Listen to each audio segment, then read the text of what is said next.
Sabat po mga kapatid. Sabat. So, kamusta po ang lahat? Tayo ay okay lang po, no? So, sa kabila ng lahat ng ating pinagdadaanan, meron po tayong Diyos na gumagabay sa atin.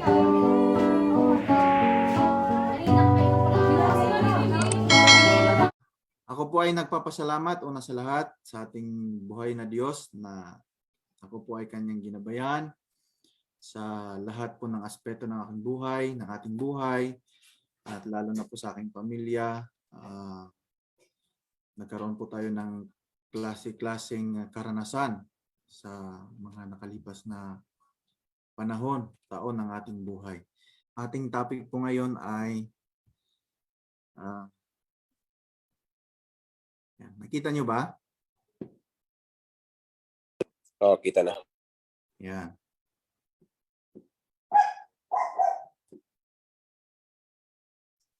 Hope in a hopeless world. Tayo po ay nandito ngayon sa mundo, no? Sa mundo na parang tingin natin wala nang pag-asa. Tama? Napakarami pong nangyayari ngayon sa ating, hindi lang sa ating bansa, no, kundi sa buong mundo. Napakarami na po. At meron pa kaya tayong pag-asa, no? Meron pa kaya tayong pag-asa na hinahawakan, no? Ano kaya ang pag-asa? Kaya ito, dahil sa dami na po ng ating problema, ang Diyos po ay nagbigay sa atin ng hope o pag-asa. Ang lahat ng mga bagay, mga kapatid, ay may dahilan. Ang key text natin ay makikita sa 2 Corinthians 5 verse 19. Ito ay po ay binasa ng ating kapatid na ibig sabihin, nakasulat, to wit, that God was in Christ reconciling the world to Himself, not imputing their trespasses to them, and has committed to us the word of reconciliation. Tayo po ay manalangin.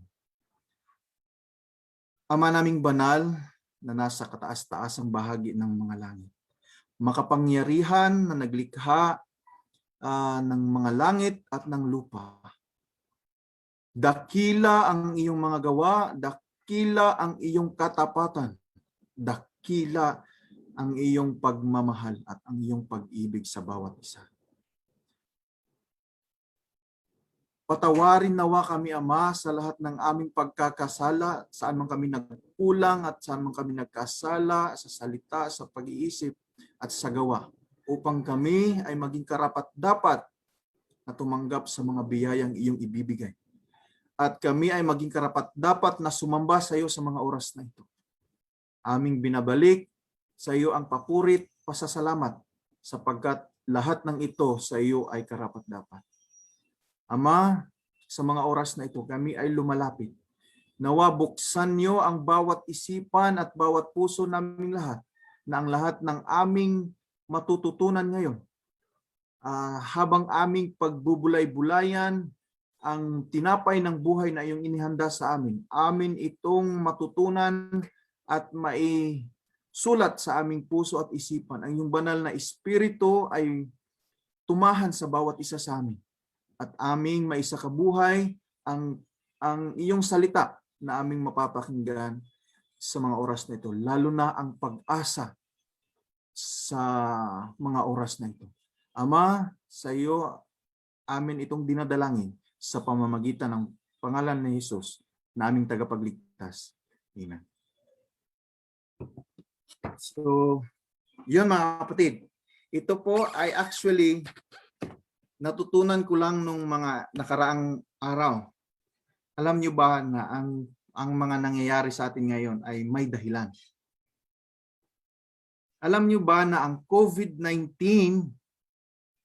ay hindi lang talaga siya na COVID-19. Meron po siyang kahulugan. At ito po ay isang talata no?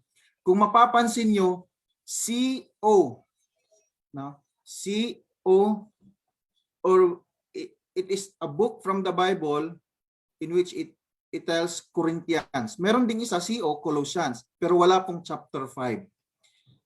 Ang First Corinthians, wala pong chapter 5, verse 19. Pero, kung babasahin natin ang Corinthians or CO tapos V, di ba? V. CO tapos V. V is 5.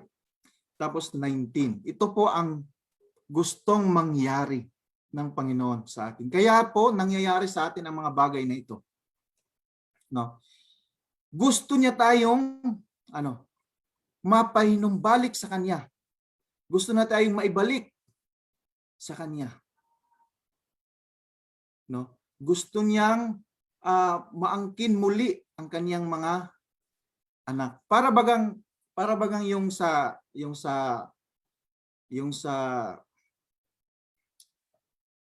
Passover. Di ba alam natin yung Passover na yung huling salot. Alam niyo ba yung huling salot? Yung lahat ng panganay.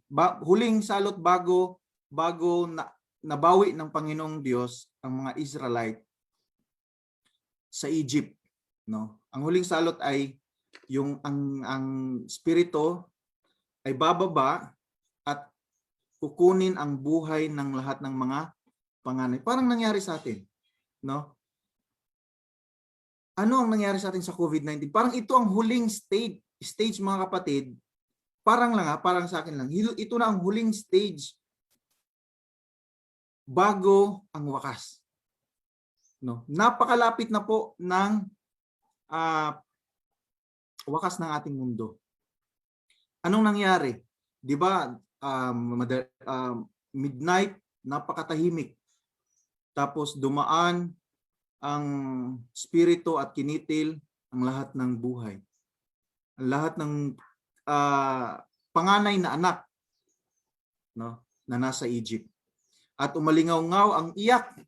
Daming iyak mga kapatid. Tulad din natin, anong nangyari sa atin? Nagkaroon tayo ng lockdown. Alam niyo ba ang nangyari sa lockdown, no? Lahat ng tindahan sarado. Lahat ng tindahan sarado. Napaka peaceful ng kalsada. Yung EDSA, alam natin napaka-traffic. Napaka-traffic ng EDSA pero bilang lamang ang sasakyan. Napaka-peaceful ng mga time na yon. At hindi natin alam na sa mga oras na yon, napakaraming buhay ang nawala. Pero anong ginawa nila sa mga Israelites? Anong ginawa ng mga Israelites? Di ba? Naglagay sila ng dugo ng karnero sa kanilang tahanan upang ang espiritu ay lalagpas lamang. Sa atin mga kapatid, Corinthians 5:19. Gusto ng Panginoon na mahinumbalik tayo sa Kanya. Anong ginawa niya? Kanyang binigay ang Kanyang anak na si Jesus.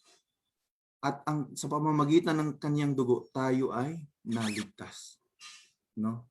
So, napakasakit mga kapatid na sa mga karanasan natin ngayon, maraming buhay ang nawala. Pero meron pa kayang pag-asa. No, mayroon akong ipi-play sa kanyang mga kapatid na isang video. Ito ay galing sa United States na napaka-traffic sa New York, no? Kung gaano sila ka saya dati at ngayon ay parang wala ng tao, no? This is just 2 minutes video. Pakinggan, tingnan lang po natin.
Yun. Hindi lang po United States yon, hindi lang po New York, buong mundo po. No, na ang dating lugar na masiyahin ngayon ay wala ng tao.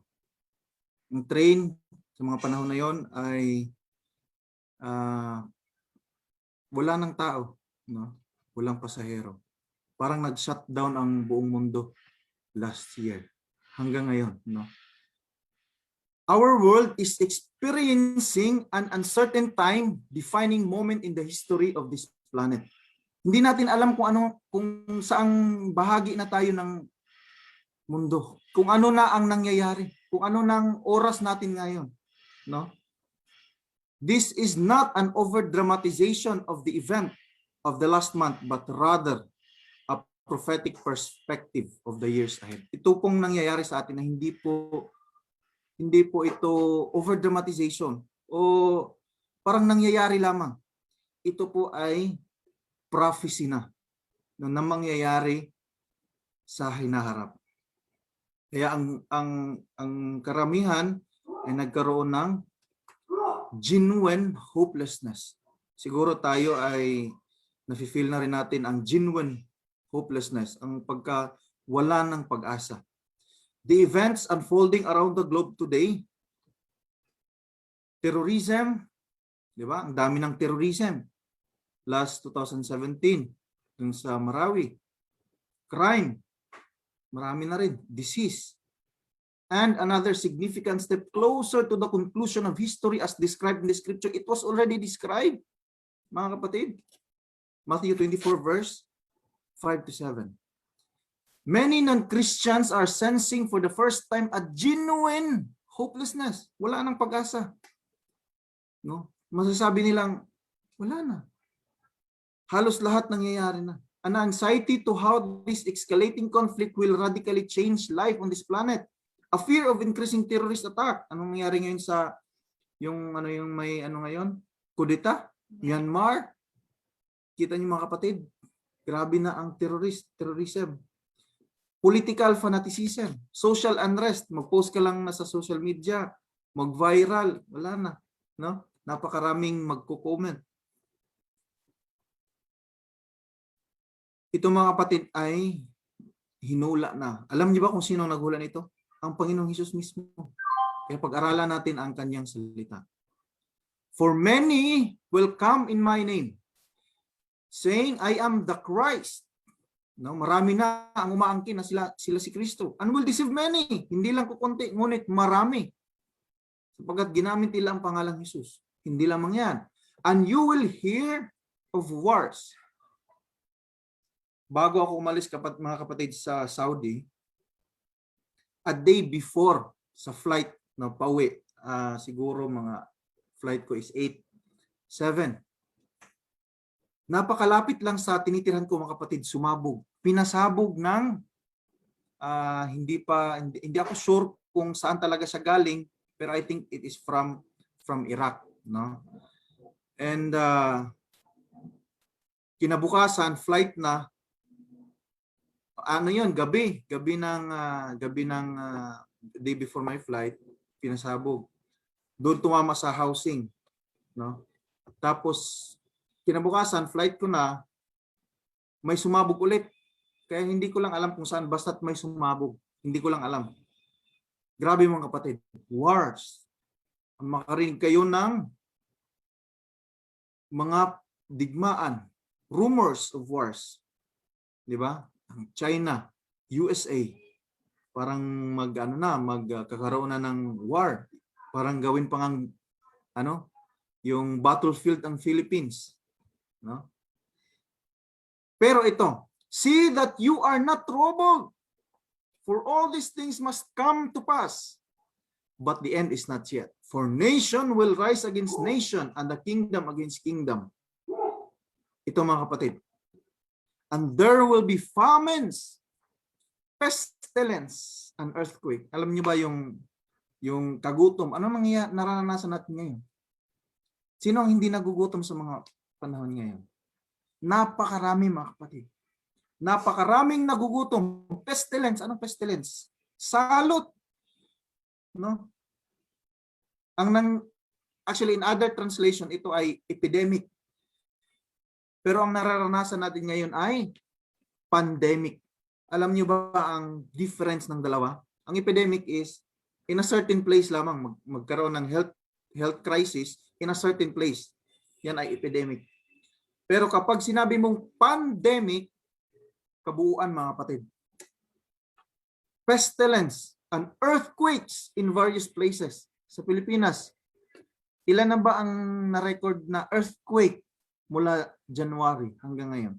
Napakarami na mga kapatid. Last year, bago pumutok ang COVID-19, pumutok ang Taal. Volcanic eruption, napakaraming earthquake in various places. But sabi dito, sabi ng Panginoon Jesus, all these are the beginning of sorrows. Hindi pa pala ito katapusan. Ito ay simula ng sorrow. Living in a hopeless world. So, maraming mga bagay mga kapatid ng ating pag-asa ay parang shattered, nawawala, no? First, broken bodies. Nagkaroon tayo ng sakit. Nagkasakit tayo. Disaster, sunog. Kamakailan lang, sunugan yung sa Binakayan Church. Doon ba sa Binakayan, yung mga kapatiran natin sa Binakayan Church. Napakarami, disaster. Napakarami mga kapatid. Broken homes, divorce, violence, debt, utang. Nawawalan tayo ng pag-asa, makakabayad pa kaya tayo sa utang? Yung family, nawawalan ng pag-asa dahil nagka-divorce. Kamatayan. No? Ang pag-asa natin ay minsan nawawala. Broken lives, drugs, alcohol, crime, bereavement, desertion. Napakarami. Broken dreams. Pag hindi natin nakakamit yung pangarap natin, nawawalan tayo ng pag-asa. Academic, ambition, failure, defeat, disappointment, napakarami. Pag nadi-disappoint tayo, parang nawawala rin tayo ng pag-asa. Academic, failure, na-fail tayo, parang wala na rin pag-asa. No? Pero tatandaan natin mga kapatid, fail is just first attempt in learning. So, huwag tayong mawala ng pag-asa. These all seem to be symptoms of our modern society and today are affecting millions, not thousands, but millions of people, depriving them of peace, happiness, and ultimately hope. Nawawalan ng kaligayahan, nawawalan na ng pag-asa. Ito na yung symptoms. No? Hope deferred makes the heart sick, but when the desire comes, it is a tree of life. This is how we should live in a hopeless world. Mga kapatid, tayo ngayon ay nandito na sa mundong wala ng pag-asa. No? Hindi na siya nagbibigay ng pag-asa. But sabi sa Proverbs 13 verse 12, hope deferred makes the heart sick. Kung nawawalan tayo ng pag-asa, nagkakasakit tayo. But when the heart, it is a tree of life, mga kapatid. We can live 40 days without food, 8 days without water, 4 minutes without air. But alam niyo mga kapatid, few seconds without hope. Para bagang Walking Dead, no? Naglalakad na patay kasi wala nang pag-asa. Now what is hope? Hope is not a wishful thinking or a vague aspiration. Hindi po siya wishful thinking, hindi siya sana sagutin niya na ako. No. It's not like that. May pag-asa kaya ako sa kanya. No? Hindi po ganyan. It's not wanting things to turn out well. Sana ganito mangyari sa akin. Sana ganito, no? While remaining uncertain that they actually will. But hope is the absolute certainty that we have that God is good and His promises are true. Hope, mga kapatid, is merong certainty. Hindi siya bagang hindi siya doubtful ba? Meron siyang certainty, absolute certainty na ang Diyos ay mabuti, na ang Diyos ay mapagmahal, na ang Diyos ay pag-ibig, at ang kanyang mga pangako ay totoo. No? The world needs people with a confident hope, not a misplaced hope, but a secure hope. The words of Jesus himself teach us that things are going to get worse before they get better, especially for the Christian. Balikan natin ang sabi ng Panginoon dito. And you will hear wars and rumors of wars. See that you are not troubled, for all these things must come to pass, but the end is not yet. Alam niyo ba yung line na yun, mga kapatid? See that you are not troubled, for all these things come to pass, must come to pass. It is a must. Kailangan talaga siyang darating, mga kapatid. But the end is not. This is the hope. No? Akala natin wala nang silbi ang buhay natin. Pero ito, mga kapatid, ay dapat kagalakan sa ating puso. Sapagkat malapit na ang Panginoon. The reason of the world around us has for hopelessness are our very reason for hope. No? Ang mga nangyayari sa paligid natin, mga kapatid, this is our very reason for hope. Bakit? Sapagkat malapit na. Napakalapit na. We see these happenings as distressing as everybody else, yet we see a reason to them, what they are pointing towards. Alam natin kung anong mangyayari. No? Na stress ng iba, pero for us, distressing.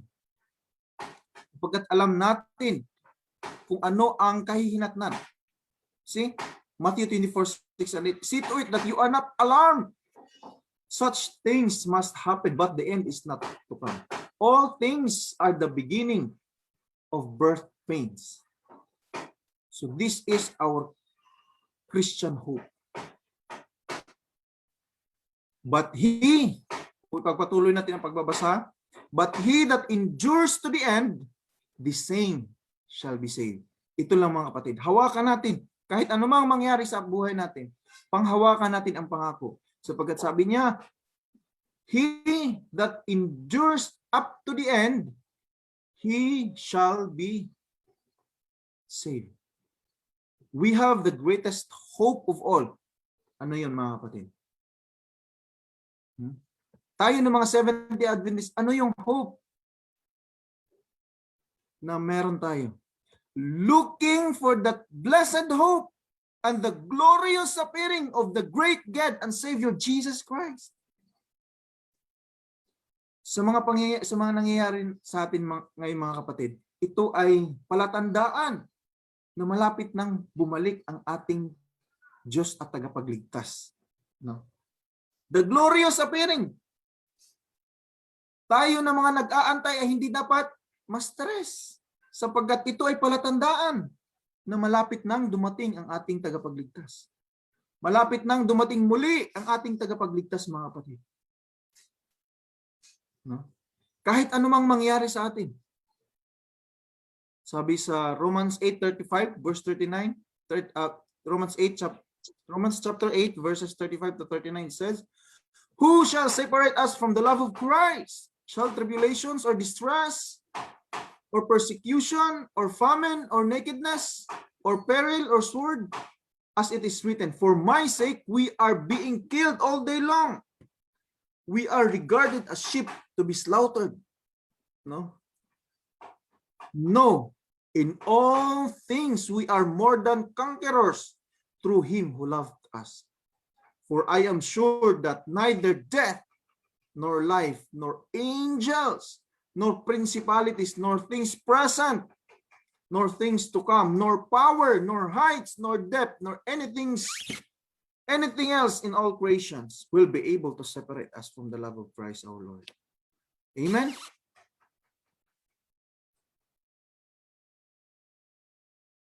Nothing can separate us from the love of Christ, from the love of God in Christ Jesus our Lord. Now we have this hope. Meron tayong hope. as Seventh-day Adventists, as Adventists, alam niyo ba ibig sabihin ng Advent? Advent are waiting. Adventists are people who are waiting for the soon return of our Jesus Christ. Now we have this hope. Tayo lang ba ang dapat meron ito? Hindi ba natin i-share? So we need to share the hope. Other means see only a hopeless end, but Christian rejoices in an endless hope. Adventist rejoices in an endless hope. No?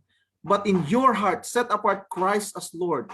Always be prepared to give an answer to every one who asks you to give reason for the hope that you have. Sometimes, mga kapatid, magtataka ang iba.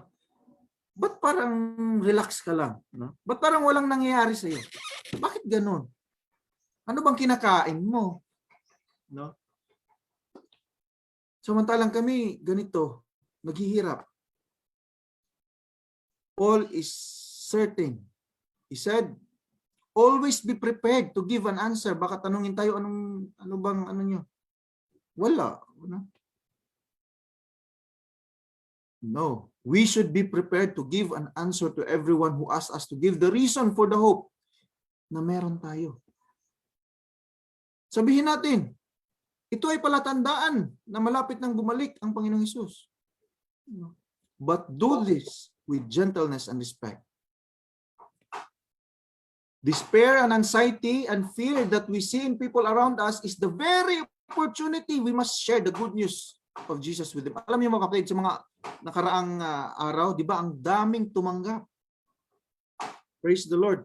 Maraming tumanggap kay Jesus. Maraming nabautismuhan. Marami ang nagkaroon ng opportunity. Kaya dahil nasa bahay na tayo, meron tayong Zoom, makapag-share tayo, no? Makapag-preach.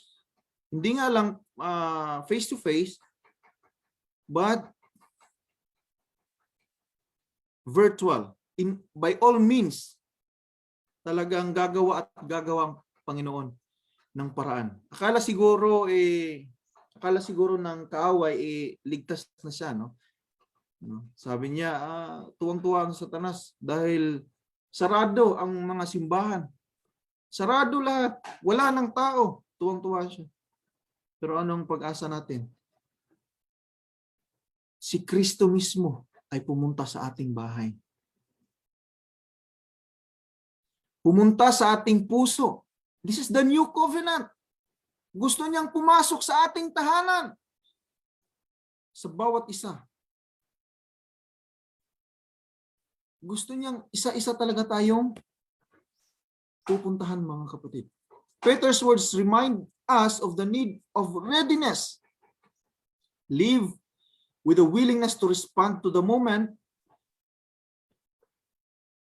that God grants you the divine appointment. That opportunity, mga kapatid, na meron ka, katrabaho mo, no? Kasama mo sa apartment. Chance mo na, mga kapatid, na makapag-share. Invite. You have been appointed by God.